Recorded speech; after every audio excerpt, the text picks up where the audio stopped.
आजको 6 प्रश्नमा स्वागत छ। नमस्कार, म नवराज चालिसे। दर्शकवृन्द, यति बेला नागरिकता विधेयकको जुन विषय उठेको छ त्यो जनस्तरमा निकै पेचिलो बनेको छ। राष्ट्रपतिबाट संसदमा फिर्ता पठाएको विधेयकमाथि यति बेला जुन किसिमको गम्भीरता देखाउनु पर्ने हो संसदबाट त्यो देखाइएन भन्ने कुरा राष्ट्रपति संस्थाको बुझाइरहेको छ नि। अर्कोतर्फ संसदले पठाएको विधेयकलाई राष्ट्रपतिले फिर्ता पठाएकोमा पनि विभिन्न किसिमको आलोचना टीका टिप्पणी नै भइरहेको छ। यिनै सन्दर्भ आज नागरिकताको विषय किन धेरै पेचिलो बनिरहेको छ, यसमा राजनीतिक दलहरू किन गम्भीर बन्न सकिरहेका छैनन् भन्ने चाहिँ नागरिक समाजको नि प्रश्न छ। र पछिल्लो पटक निलम्बित प्रधान न्यायाधीश चोलेन्द्र शमशेर जबराले महाभियोगको प्रतिवाद गर्दै प्रश्न र प्रतिप्रश्नहरू उब्जाउनु भएको छ र बार र बेजको सम्बन्ध र बार र बेजको रिलेसनमा हुन सक्ने विभिन्न खालका दबाव र हस्तक्षेपका कुरालाई पनि तत्कालीन प्रधान न्यायाधीशले खुलासा गरिसकेपछि न्यायालयभित्रका विभिन्न समस्याहरू बाहिरिएको छ। यति बेला न्यायपालिकाको शुद्धिकरणको कुरा उठिरहँदाखेरि न्यायपालिकाभित्र बार र बेन्चको सम्बन्ध पनि बाहिरिएको छ र आज प्रतिनिधि सभा संसदमा एउटा सर्वोच्च संस्था संसदले उठाएको विषय पनि चाहिँ कतै गौण बन्न सक्छ कि भन्ने पनि प्रश्नहरू उठिरहँदाखेरि मुलुकको राजनीतिक क्षेत्रमा विभिन्न प्रश्नहरू गम्भीर र पेचिलो रूपमा उठिरहेको छ। नागरिकताको विषयमा, त्यसरी अदालतको विषयमा। यिनै सन्दर्भमा आज हामीसँग न्याय क्षेत्रमा लामो समयदेखि क्रियाशील रहनुभएका अधिवक्ता हुनुहुन्छ, स्वतन्त्र राष्ट्रिय अभियानका संस्थापक अध्यक्ष पनि हुनुहुन्छ अधिवक्ता स्वागत नेपाल। उहाँ यति नै बेला झापा क्षेत्रमा 2 का लागि पनि स्वतन्त्र उम्मेदवारको रूपमा अगाडि बढ्नुभएको छ। यहाँलाई स्वागत छ। एकदम धेरै धन्यवाद नवराज सर। यहाँ विशेष गरी पत्रकारिता जगतबाटै यता आउनुभयो न्यायालय चाहिँ क्षेत्रमा होइन, तर न्याय क्षेत्रमा एकदम यहाँ स्थापित भइरहनु भएको छ, लोकप्रिय पनि बनिसक्नु भएको छ। र मैले केही प्रसङ्गहरू उठाएँ नि, जो यहाँले अहिले झापा लगायत विभिन्न जिल्लाहरूमा पनि बाहिरबाट भ्रमण गरेर पनि आइरहनु भएको छ। नागरिकताको विषय निकै पेचिलो बन्यो। आज आम दर्शक महानुभावहरूले बुझ्ने गरी अहिले राष्ट्रपति संस्था र संसद बीचको एउटा जुहारी चलिरहेको जस्तो देखिन्छ, टकराव देखिएको छ, सम्बन्ध एकदम उतार चढाव बन्दैछ होइन। यो वास्तवमा के रहेछ समस्या? यो एकैपटक 3वटा कुराहरू जोडिएर आए। राष्ट्रपति महोदयबाट जसरी संसदलाई फिर्ता पठाइयो, यो फिर्ता पठाउनुले अर्को एउटा असंवैधानिक कार्यव्यापार राष्ट्रपतिबाट भएको मैले बुझेको छु। त्यो के हो भने संसदीय व्यवस्थामा निर्वाचन घोषणा भइसकेपछि संसद मृत हुन्छ। त्यो संसदलाई राष्ट्रपतिले जसरी फिर्ता पठाउनु भयो विधेयक, उहाँबाट हुनुपर्ने प्रतिक्रिया के थियो भने निर्वाचन घोषणा भइसकेको अवस्थामा संसदले अरू काम गर्न सक्दैन।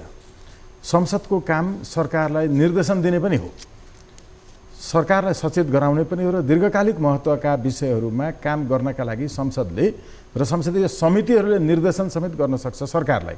तर निर्वाचन घोषणा भइसकेपछिको सरकारले दीर्घकालिक महत्त्वका कामहरू गर्न सक्दैन, गर्न पाउँदैन भन्ने मान्यता विश्वव्यापी छ। यदि यसलाई मान्ने हो भने संसदले निर्वाचन घोषणा भए पनि काम गर्न सक्छ भन्ने जनाउ राष्ट्रपतिबाट विधेयक फिर्ता भएपछि भएको छ। यो कोणबाट अहिलेसम्म विश्लेषण उठेको छैन। यो बढी सैद्धान्तिक वैचारिक पक्ष संसदीय व्यवस्थाको वैशिष्ट्यको बारेमा भयो होला। अब यसलाई पनि छोडौँ। अहिले नागरिकताको विधेयक, यसलाई यो पूर्व अध्यादेशको रूपमा आउँदा खारेज गराउने हामी अधिवक्ताहरू नै हौँ।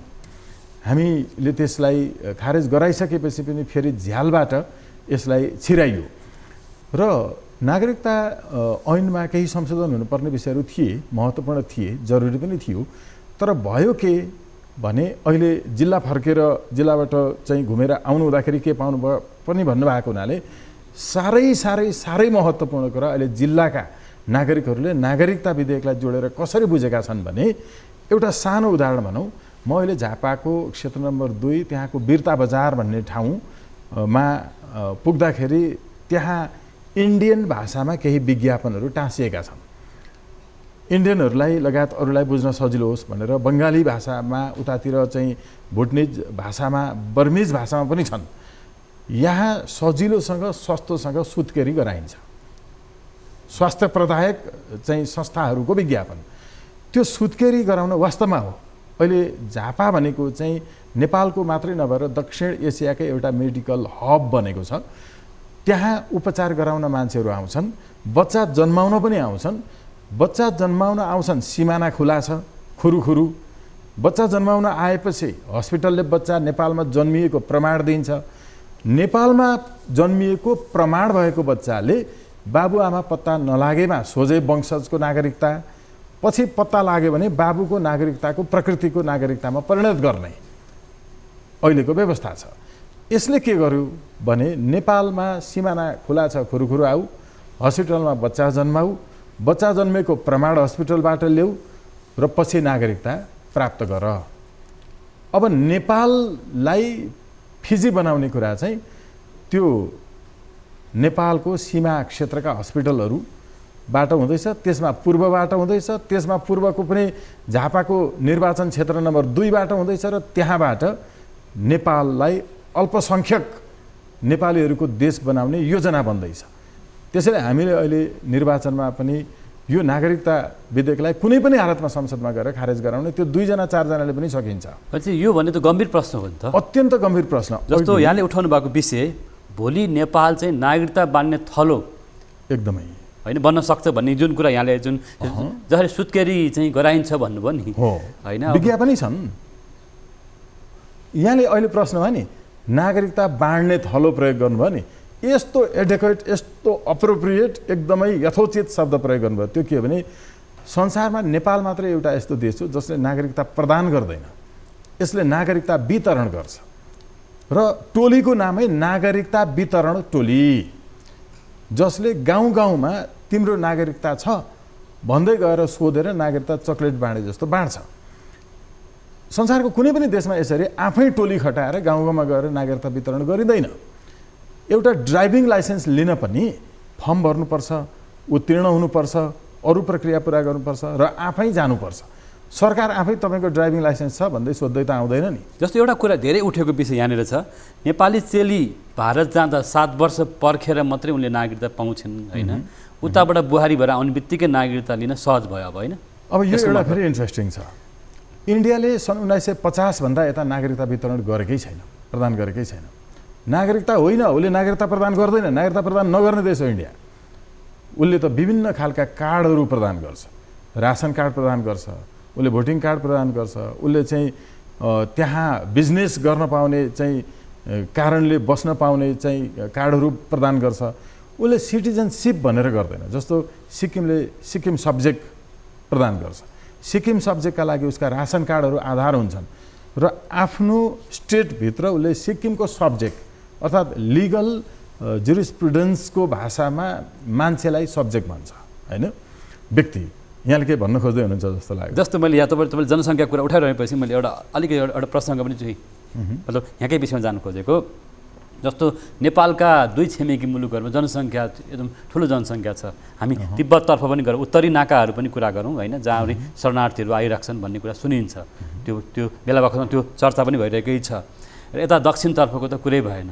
भनेपछि हाम्रो बिचको जनसङ्ख्या सानो थोरै जनसङ्ख्या छ र पछिल्लो पटक तथ्याङ्क विभागको जनसङ्ख्यालाई हेर्ने भने खासै जनसङ्ख्या बढेको देखिँदैन र पहाड रित्तिँदै गएको छ र मधेस पनि रित्तिँदै गएको छ भन्ने कुरा आइरहेको छ। किनकि मधेसबाट पनि ठुलो युवा समूहहरू बाहिर कतार लगायत खाडी मुलुकमा गएका छन्, पहाड रित्तेर तराईमा आएको छ होइन। यो अवस्थाप्रति किन हाम्रा दलहरू, हाम्रो सरकार, हाम्रो संसद, हाम्रो चाहिँ भनौँ सम्बद्ध निकाय किन चिन्तित देखिएन भन्ने कुरा। अब हेर्नुहोस् है, अध्ययनको अभाव। अहिले भर्खर एउटा पुस्तक आएको छ, अघिल्लो 3 वर्ष जति भयो, 21 लेसन्स फर 21st सेन्चुरी। यसले संसारका सरकारहरूलाई जनसङ्ख्या व्यवस्थापन र भूमि व्यवस्थापनसँग सम्बन्धित केही सङ्केतकहरू दिएको छ। अहिले हामी बिहान कुरा गर्दैछौँ नि, आज बिहानको सूर्योदय हेर्न नपाइकन यो पृथ्वीबाट झन्डै 1,25,000 मान्छेहरू मरे र यो 24 घण्टाभित्रमा आफ्नो औसत आयु बाँच्ने गरिकन झन्डै 2 लाख मान्छेहरू यो पृथ्वीमा थपिए। त्यो 1 लाख घटाएर मर्ने मान्छेहरू घटाएर बाँकी 1 हप्ताभित्रमा मर्ने, 5 वर्षभित्रमा मर्नेहरूको पनि सङ्ख्या घटाउँदा प्रति वर्ष आफ्नो औसत आयु बाँच्ने गरिकन 2 लाख मान्छे यो पृथ्वीमा थपिँदैछन्। अहिले worldometer.com-मा चाहिँ हेर्न सक्नुहुन्छ साथीहरूले। त्यो worldometer.com-ले अथेन्टिक डेटा देखाइरहेको छ। हरेक वर्ष थपिने यो 2 लाख मान्छे अबको 5 पुस्ता पछि हाम्रो पृथ्वीको आकारभन्दा, पृथ्वीको साइजभन्दा जनसङ्ख्याको साइज ठुलो हुँदैछ। हेर्नुहोस्, मान्छे नै मान्छे जताततै कमिलै कमिला जस्तो यहाँ सिमानाको धरती केही समय अगाडि पपुवा न्युगिनीको संसदमा बुढा मान्छेहरूलाई मारेर खान पाउनुपर्छ र उनीहरूको मासु बेच्न पाउनुपर्छ भन्ने प्रस्ताव आयो। हेर्नुहोस्, हामी यो दिशातर्फ विश्व गइरहेको सन्दर्भमा नेपालले नागरिकतालाई हाम्रो जनसङ्ख्या व्यवस्थापन र भूमि व्यवस्थापनसँग जोडेर हेर्नुपर्छ। हामीले यसलाई राम्रोसँग वेल म्यानेज गर्न सक्यौँ भने पृथ्वीको सबभन्दा सुन्दरतम देश नेपाल अबको 5 पुस्तापछि बन्नेवाला छ। तर अहिले नै यसका लागि त्यो 5 पुस्तापछि म मरिहाल्छु, मेरा छोरा नाति पनाति खनाति झनातीहरू कमिला मरे जस्तो मरुन् भनेर हामीले उनको बारेमा केही नसोचिकन मर्न मिल्छ? अहिले तपाईँ र म यो स्टुडियोमा बसेको बेलामा यसको बारेमा विश्लेषण भएको खोइ, यसको बारेमा हामीले केही न केही नीति त बनाएर मरौँ न। हामी त्यो बेलासम्म नबाँचे पनि यो दूरदृष्टिपूर्ण ढङ्गले हेर्न सक्ने मान्छेहरू नेपालमा को विश्लेषकहरू आए, को लेखकहरू आए, को पत्रकार र वकिलहरू आए। नागरिकता यहाँ जोडिएको छ। त्यसो भएको हुनाले अघि यहाँले कस्तो महत्त्वपूर्ण उठाउनु भयो कि हामी यो दृष्टिबिन्दुका साथ यसलाई हेरिरहेका छौँ नागरिकताको सन्दर्भमा। त्यसैले योभन्दा अगाडि हामीले त्यो खारेज गराउने गरिकन अदालतमा गएको होइन। यहाँ त नेपाल फेरि संसारमा यस्तो देश हो जसले हरेक राजनीतिक परिवर्तनपछि आफ्नो कट अफ इयर चेन्ज गर्छ। यो भनेको के भने आफ्नो देशको भूमिमा भेटिएका सबै मान्छेलाई, भनेको त्यहाँ एउटा निश्चित समय बिन्दुसम्म जन्मिएका सबै मान्छेलाई बिना शर्त नागरिकता दिने डेट निश्चित गरिन्छ, मिति निश्चित गरिन्छ भने त्यसलाई कट अफ इयर भनिन्छ। कट अफ डेट पनि भन्ने चलन छ। हो, यो हामीले हरेक राजनीतिक परिवर्तनपछि कट अफ इयर परिवर्तन गर्दै गर्दै गर्दै गयौँ। यसभित्र ठुलो षड्यन्त्र नेपाललाई विदेशीको जिम्मा लगाउने छ। हेर्दा लोकतान्त्रिक नेतृत्व, हेर्दा राष्ट्रवादी देशभक्त नेतृत्व, तर यसको मूल कार्य नै नेपाल विदेशीलाई जिम्मा लगाउने छ नागरिकताको सम्बन्धमा। किन कोही बोलेन? हामी त यो विषय उठाइआएको आएछौँ। हामी यहाँ नागरिकताको बारेमा यति ठुलो बेइमानी नि, जस्तो यहाँको जुन कुराबाट उठाइरहेको छु मैले शब्दहरू कि आज राष्ट्रपति संस्था, हामी राष्ट्रपति महोदयको बारेमा चाहिँ कुराकानी गरिरहेका छैनौँ। राष्ट्रपति संस्था, सिङ्गो संसद बिचको यो टकराव देखिएको छ। अर्कोतर्फ चुनाव पनि आउँदैछ। यो चुनावी एजेन्डा नि भनिन्छ नागरिकतालाई, होइन? वास्तवमा यो यसमा स्वार्थ कहाँनिर छ? अलिक खोलिदिनुहोस् न। स्वार्थ के? स्वार्थ कसको स्वार्थ हो यो? यिनीहरूको मनमा नै यो छ कि के छ? यो के कारणले यस्तो हुन्छ? हामीले हेर्नु भने हामी कतिसम्म कठोर भयौँ। जस्तो कि सर्वोच्च शिखर सगरमाथाको प्रथम आरोही तेन्जिङ नोर्गे शेर्पा इन्डियन नागरिक बनेर मर्नु पर्यो। कारण के थियो होला? हाम्रो हामी सबैले पढेको पारिजात, जसको शिरीषको फुल, मैले नजन्माएको छोरो लगायत अहिले शिरीषको फुल त बेलायतमा पनि युनिभर्सिटीमा पढाइ भइरहेछ। त्यस्तो मुलुकको एउटा मूर्धन्य साहित्यकार, उहाँले नागरिकता नभएको कारणले पासपोर्ट बनाउन नपाएर, विदेशमा उपचार गर्न जान नपाएर नागरिकता माग्दा माग्दै मर्नुभयो। गोपाल भुटानी जस्तो मूर्धन्य एकजना चाहिँ द्वन्द्व निर्देशक, उहाँ नागरिकताको भिख माग्दा माग्दै मर्नुभयो। अहिले तुलसी घिमिरे त्यही बाटोमा हुनुहुन्छ। हेर्नुहोस्, उहाँहरूलाई नागरिकता दिनै पर्थ्यो यो भनेको होइन। सम्मानार्थ नागरिकता दिएर पनि त विदेशमा उपचार गर्नसम्म पठाउन सकिन्थ्यो होला। उहाँहरू विदेश भूमिमा जन्मिनु भयो, त्यस कारण चाहिँ पाउनु भएन। यतिको कठोरता नेपालले लिइरहेको बेलामा भेटिए जति सबैलाई नागरिकता खुला सिमाना छ, आऊ बच्चा जन्माऊ र नागरिकता ल्याऊ भनेर किन भनिरहेका छन्? एउटै मात्रै कारण छ, चुनावमा आफ्ना पक्षमा मतदाताको सङ्ख्या बढाउने। यहाँ पहाडमा तपाईँको चाहिँ भूकम्प आएर बाढी पहिरोले मान्छे मरे भने मधेसको एउटा नेता पहाडियाहरू मात्रै मरे भनेर ढुक्क भएर बस्छ, केही गर्दैन। मधेसमा बाढीले धानखेत सबै बगाउँछ, पहाडे नेताहरू यो त मधेसमा भएको हो नि भन्छन्। काङ्ग्रेस मर्यो भन्छ, हेर्नु एमाले मर्यो भन्छ नेताहरू स्वयं। यसले मेरो मुलुकको नागरिक भनेर सोच्ने दृष्टिकोण रहेन नेताहरूमा। हामीले अहिले जम्मा जम्मी भोटलाई हेरौँ। केपी शर्मा ओलीज्यूले 15 दिनका लागि मात्रै सरकार टिकाउनलाई उहाँले नाफाको जुनी पाएपछि साँच्चै राष्ट्रवादी हो कि जस्तो देखिएको थियो।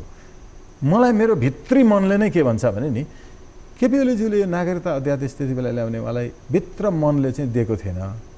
तर 15 दिन भए पनि सरकार टिकाउन थियो। त्यो बेला किन ल्याउनु भयो उहाँले? हो, 15 दिन मात्रै सरकार टिकाउ, त्यहाँ राजनीतिक स्वार्थ छ, त्यति मात्रै।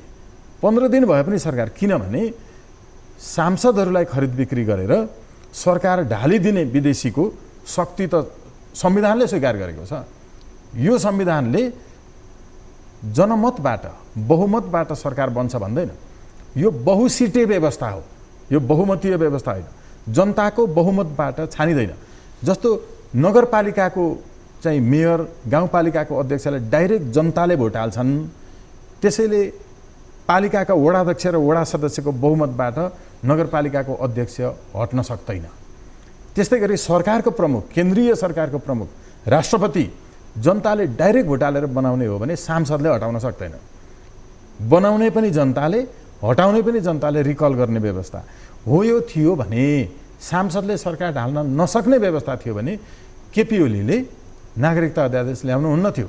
तर 15 दिन मात्रै सरकार टिकाउन पनि उहाँले चक्लेट बाँडे जस्तो नागरिकता बाँड्न आफैले प्रस्ताव गर्नुभयो र ल्याउनु भयो। कारण एउटै छ, संसदीय व्यवस्था रहुन्जेल, सांसदले सरकार ढाल्ने र बनाउने व्यवस्था रहुन्जेल, सांसदले खरिद बिक्रीमा परेर सरकार ढाल्ने व्यवस्था रहुन्जेल, प्रधानमन्त्रीले वा सरकारले जनताका लागि कानुन ल्याउँदैन। उसले विदेशीका लागि ल्याउँछ, किनभने विदेशीले सांसद खरिद बिक्री गरेर सरकार ढालिदिन्छ। जनता सबैलाई खरिद गर्नु पर्यो भने त इन्डियाको बजेट पनि सकिन्छ। अहिले फलानुलाई राष्ट्रपति बनाऊ भनेर गर्ने हो भने त्यो इन्डियाको बजेट पनि सकिन्छ, यो सम्भव छैन। तर सांसदलाई खरिद गर्न सम्भव छ। यसैले सांसद खरिद बिक्री गर्ने व्यवस्था नै नागरिकता अध्यादेश आउने व्यवस्था हो। यो व्यवस्थाले यही माग गर्छ, त्यसैले व्यवस्थाको अन्त्य पनि जरुरी छ। यसभित्र जटिल खेलहरू छन्, गम्भीर खेलहरू छन्। 100%। जस्तो तपाईँले सुत्केरी गराउने सेवा नेपालमा सुलभ छ भने जस्तै भोलि त्यही सुत्केरी गराउँदै गर्दा जन्मेका बच्चाहरूलाई नागरिकता त दिनै पर्यो। लेखियो सोझो, यहाँ जन्मिएको प्रमाण लिएर आऊ, नागरिकता लैजाऊ। तर यसमा अहिले पनि गठबन्धन दल र भनौँ प्रतिपक्षी दल नेकपा एमालेको फरक धारणा देखिएको छ। तर हिजो ओलीजीले नै ल्याउनु भयो भनेर यहाँले पनि भन्नुभयो होइन कि यो स्वार्थहरूमा जेलियो नि त कुराहरू। त्यस्तो होइन, उहाँहरू सबै बेग्ला बेग्लै नाम गरेको एउटै पार्टी हो। नाम बेग्ला बेग्लै भएको एउटै पार्टी हो नेपालको। नयाँ नयाँ आउने पनि त्यही हो, जसले एमसिसी स्वीकार छ, जसले नागरिकता अध्यादेश विधेयक स्वीकार छ, यी सबै बेग्ला बेग्लै नाम गरेको एउटै पार्टी हो। नयाँ खुलेकाहरू पनि भाइ काङ्ग्रेसहरू हुन्, यिनीहरू भाइ एमालेहरू हुन्, यिनीहरू भाइ माओवादीहरू हुन्, किनकि यिनीहरूले त्यही कुरा स्वीकार छ। अहिले नयाँ भनेको के हो, स्वतन्त्र भनेको के हो? जस्तो हामी स्वतन्त्र उम्मेदवारको कुरा गर्दैछौँ, त्यो स्वतन्त्र भनेको नेपालको सरकारलाई स्वतन्त्र बनाउने हो। सरकार स्वतन्त्र कति बेला हुन्छ? त्यति बेला हुन्छ जति बेला विदेशीले खरिद बिक्री गरेर सांसदले सरकार ढाल्ने व्यवस्थाको अन्त्य हुन्छ र सरकारले जनतालाई चाहिएको कानुन ल्याउँछ। यहाँ त विदेशीलाई चाहिएको कानुन ल्यायो भने मात्रै सरकार टिक्छ। यसको प्रमाण नागरिकता अध्यादेश केपी शर्मा ओलीज्यूले ल्याउनु भएको हो। यस्ता धेरै जस्तो विषादीयुक्त पदार्थ नेपाल चेक जाँच नगरिकन ल्याउन थालेकोमा हामीले रोकेका थियौँ। म यहाँसम्म आउँछु। हामीसँग धेरै प्रसङ्गहरू छन्। हामी यति बेला हाम्रो नियमित प्रस्तुति 6 प्रश्नमा छौँ। यतिखेर नागरिकता विधेयकमा देखिएका पेचिला प्रश्नहरू र स्वार्थहरूका बारेमा हामी कुराकानी गरिरहेका छौँ। हामीसँग यतिखेर हुनुहुन्छ अधिवक्ता स्वागत नेपाल। हामीसँग रहनुहोला। पालो भएको छ ब्रेकको।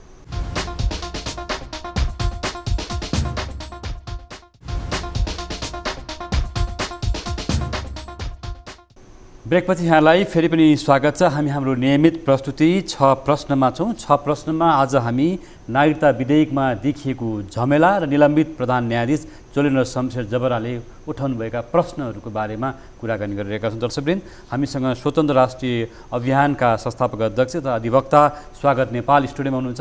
फेरि पनि यहाँलाई स्वागत छ। धेरै धन्यवाद। फेरि पनि यहाँले अहिले नागरिकताको बारेमा जुन भारतीय चाहिँ चेली यहाँ आउँदा भटाभट नागरिकता पाउने सन्दर्भ अहिले जनस्तरमा उठिरहेको छ नि त। विदेशी बुहारी भनौँ, हामी भारतको मात्रै कुरा नगरौँ, विदेशी बुहारीहरू यहाँ उनको नागरिकता पाउने, यसमा राजनीतिक स्वार्थ छ अथवा निर्वाचनको स्वार्थ छ भन्दै गर्दा अलिकति प्रसङ्ग थप्न खोज्नु भएको थियो। एकदमै त्यसमा अलिकति इन्टरनेसनल प्र्याक्टिसेसहरू के छ, अन्तर्राष्ट्रिय अभ्यास पनि थोरै जोड्न चाहन्छु। र इन्डियाको सवालमा चाहिँ उनीहरूले विवाहको 7 वर्ष पछाडि एउटा सामान्य रासन कार्ड दिने। क्यानेडियनहरूको हामीले हेऱ्यौँ भने विवाहको 7 वर्षपछि मात्रै होइन, सन्तान जन्मिएर निश्चित भएपछि, सन्तान जन्मिएन भने प्राप्त गर्दैन फेरि। यस्तो व्यवस्था गरेका मुलुकहरू पनि छन्। तर इन्डियाले के गर्छ, हामीले त्यो गर्ने होइन। नागरिकतासँग सम्बन्धित नीति राजनीति होइन, यो राष्ट्रनीति हो। यो भोट कार्ड होइन, भोट कार्ड होइन, यो राजनीति होइन, यो राष्ट्रनीति हो। राष्ट्रनीति भनेको चाहिँ विदेशीसँग सम्बन्धित विषयमा राजनीति हुँदैन। त्यसैले परराजनीति भन्दैनौँ नि हामी परराष्ट्र नीति भन्छौँ। हेर्नु, त्यसैले नागरिकताको विषय राष्ट्रनीति हो। राष्ट्रनीति संसारमा दुई खालका छन् नागरिकताको विषयमा। एउटा जस स्याङ्निस प्रिन्सिपल भन्ने छ, जसले रक्त सम्बन्धको आधारमा मात्रै नागरिकता दिन्छ। अर्को जस सली प्रिन्सिपल छ, जसले चाहिँ केही कानुनी कागजातहरू प्रक्रिया मिलायो भने जन्मका आधारमा नागरिकता दिन्छ। जस्तो उत्तर कोरिया, चाइना, भुटान, नेपाल जस्ता देशहरू जस स्याङ्निस प्रिन्सिपलमा विश्वास गर्ने देश हुन्। यी देशहरूमा के हुन्छ र अरू देशहरूमा के हुन्छ यसलाई छुट्याएर हेर्नुपर्ने हुन्छ। हाम्रो देश भनेको जस्तो कि यहाँको नवराज चालिसे, नवराज चालिसे भन्ने नाम अमेरिकनको हुन्छ, नेटिभ अमेरिकनको हुँदैन, ब्रिटिसको हुन्छ, हुँदैन। नेमिङली युआर अब नेपाली सिटिजन हुनुभयो होइन, नामैले छुट्टिन्छ। यसरी हेर्दाखेरि हामीले रक्त सम्बन्धको आधारबाट एउटा डिराइभ गरेर लिएर आउनु भएको छ। अमेरिकनहरूले किन त्यहाँको हेनरी किसिन्जर संसारका विश्वविद्यालयमा हेनरी डिप्लोमेसी चाहिँ पढाइ हुन्छ एउटा स्कुल अफ थटको रूपमा, उहाँ अमेरिकाभित्र नजन्मिएको कारणले राष्ट्रपति हुन पाउनु भएन। दुईवटा विषयको पिएचडी। म्याडलिन अल्ब्राइटको त्यही हो।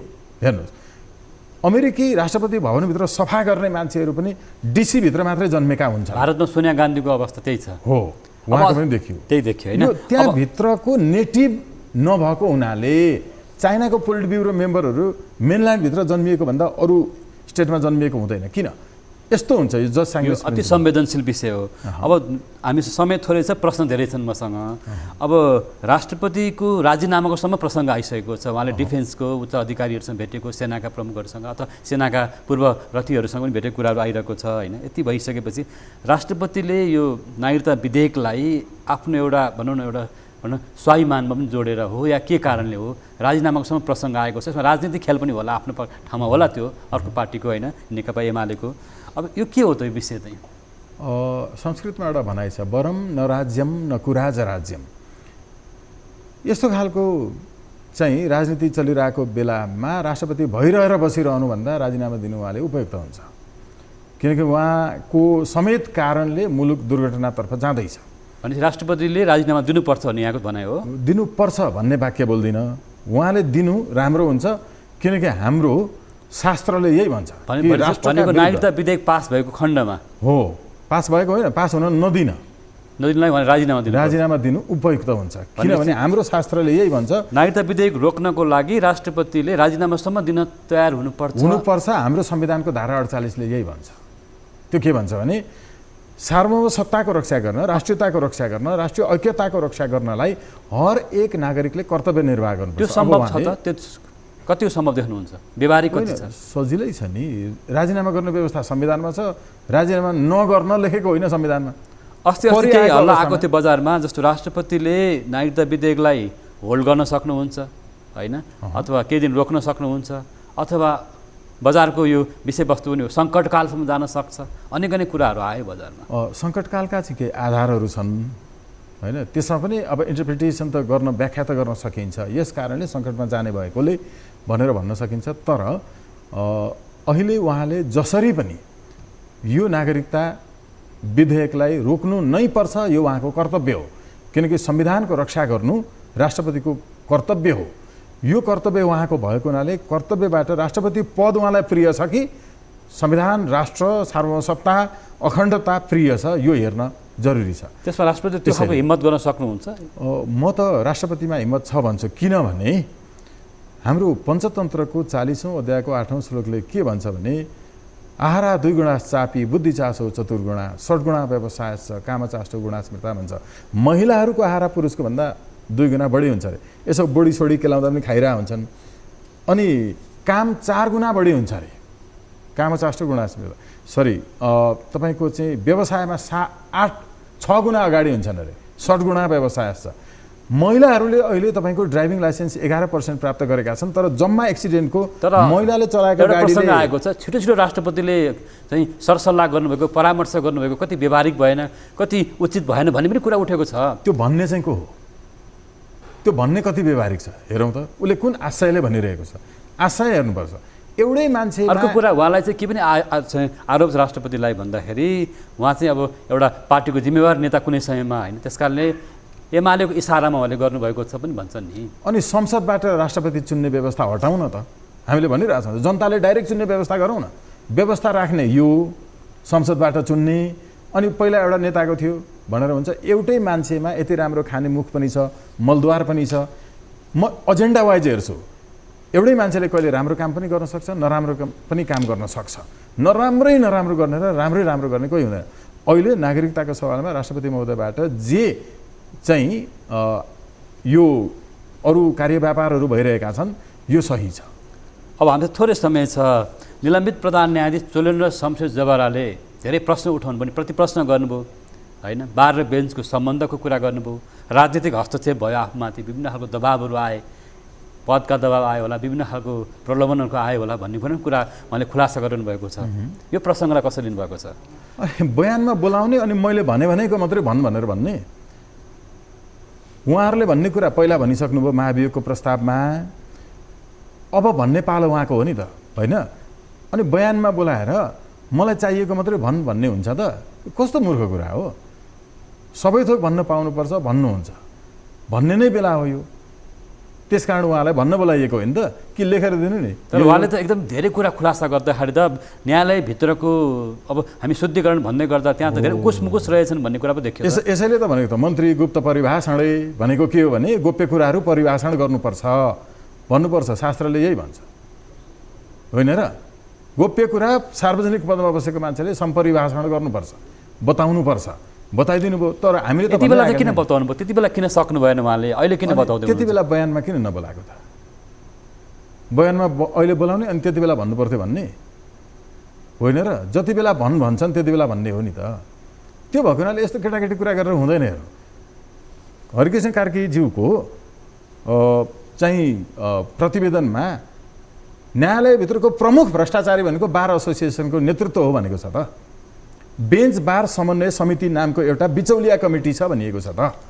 बेन्च बार समन्वय समिति नामको जो कमिसन कमिटी हो, बिचौलिया कमिटी हो, त्यो कमिटी चाहिँ न्यायालयभित्रको प्रमुख भ्रष्टाचार संरक्षण गर्ने, प्रवर्धन गर्ने अङ्ग हो, ऐजेरू अङ्ग हो। तपाईँले बेन्च बार समन्वय समिति नामको यस्तो ऐजेरू कमिटी संविधानमा देख्नु भएको छ? सर्वोच्च अदालत नियमावलीमा देख्नु भएको छ? कुन कानुनमा छ? अनि जे मन लाग्यो त्यही गरिदिने न्यायाधीशहरू र तपाईँको चाहिँ मिलेर। मैले त्यति बेला बार र बेन्चको जुन बिचौलिया कुरा गर्नुभयो नि, त्यसलाई हामी किन निगरानीमा ल्याएर बाहिर नङ्ग्याउन सक्दैनौँ त? निगरानीमा ल्याएर गुण्डाहरूलाई व्यवस्थित ढङ्गले गुण्डागर्दी गर्न दिने हो र? गुण्डागर्दीको सङ्गठनै हुनु हुँदैन नि, हो कि होइन भन्नु त? यस्तो त कुनै कल्पनै गरेका छैन क्या कानुनले। अनि हामी चाहिँ के बाहिरको मान्छे? हामीले पनि यो देशमा परिवर्तन गर्ने राइट टु रिजेक्टको सर्वोच्च अदालतबाट निर्देशनात्मक आदेश गराउने मान्छे म होइन। प्रधान न्यायाधीश चोलेन्द्र शमशेर जबराज्यूले रञ्जन कोइरालाको विषयमा चाहिँ छुट दिँदाखेरि संसद सचिवालयमा लगेर सबभन्दा पहिला महाभियोग दर्ता गर्ने म हो कि होइन? स्वतन्त्र राष्ट्रिय अभियानले दर्ता गरेको हो कि होइन? बालुवाटारको जमिन व्यक्तिको नाममा आउँदाखेरि मिडियाले थाहा पाउनुभन्दा, यहाँहरूको मिडियाले थाहा पाउनुभन्दा पनि पहिला, नेपालको सबै मिडियाले थाहा पाउनुभन्दा 2 वर्ष अगाडि हामीले जिल्ला अदालतमा मुद्दा हाल्यौँ। त्यो मुद्दा हाल्दा हामीले जे कागजहरू राख्यौँ नि, त्यो कागजै किर्ते बनायो भनेर हामीलाई मुद्दा हालेको हो कि होइन? पूर्वपक्षका लागि धरोटी समेत तपाईँको नलिएर थुनामा पठाएको हो कि होइन? हामी त्यो मान्छेहरू हो कि होइन? हामीले त्यो भन्दा त यो देशमा त हामी त सानो मान्छे कसैले आवाज उठाएन, पछि त सेलिब्रिटी भयो यही मुद्दालाई लिएर आएर। हामीले त्यति नै बेला यी सबै विषयमा गरेका थियौँ। ललिता निवासको प्रकरण खोल्न खोजिरहनु भएको छ, त्यसको खुलासा गरिरहनु भएको छ होइन? यो खुलासा उहाँले गर्नुभन्दा पहिला हामीले यो मुद्दा मिडियामा आउनुभन्दा 2 वर्ष अगाडि हामीले हालेको, अहिले पनि मुद्दा जारी छ। तर चोलेन्द्र शमशेरले खोल्ने कुरा धेरै चाहिँ यो यदि पोख्ने हो भने त राजनीतिक दलहरूका नेता अथवा न्यायाधीश, अदालतका विषय, बार बेन्चका कुरा धेरै बाहिर आउँछन् नि त। अब आउनुपर्छ, नआएर पो गडबड भइरहेछ त। सबै आउनुपर्छ नि। उहाँले भन्नुभएका कुरा जे हुन् हो त्यो कुरा होइन भने होइन भन्ने प्रमाण लिएर आउनुपर्छ। अब किनकि महाभियोग लगाउँदा जे अभियोग लगाएको छ त्यसको प्रमाण छैन। अब चोलेन्द्र शमशेर जबराज्यूले जे कुरा भन्नुभएको छ, उहाँले भनेका विषय होइन भने होइन भन्ने प्रमाण लिएर आउनुपर्छ, नभए हो। भनेपछि चोलेन्द्र शमशेर जङ्गबहादुर राणा फेरि एउटा न्यायालय फर्किने सम्भावना कतिको देख्नुहुन्छ? यो त अब अहिले यो संसदभित्र महाभियोग लाग्नुपर्ने त सभामुखलाई हो नि, महाभियोग लाग्नुपर्ने त यी सांसदहरूलाई हो नि। यस्तो निकममा 6 महिनासम्म राखे समयमा काम गर्न नसक्ने कार्यक्षमताको अभाव हो कि होइन? महाभियोग लाग्न नपर्ने यिनीहरूलाई। त्यसो भएको हुनाले अहिले समयमा उहाँहरूले पहिलो कुरा त यो सकिएको छ।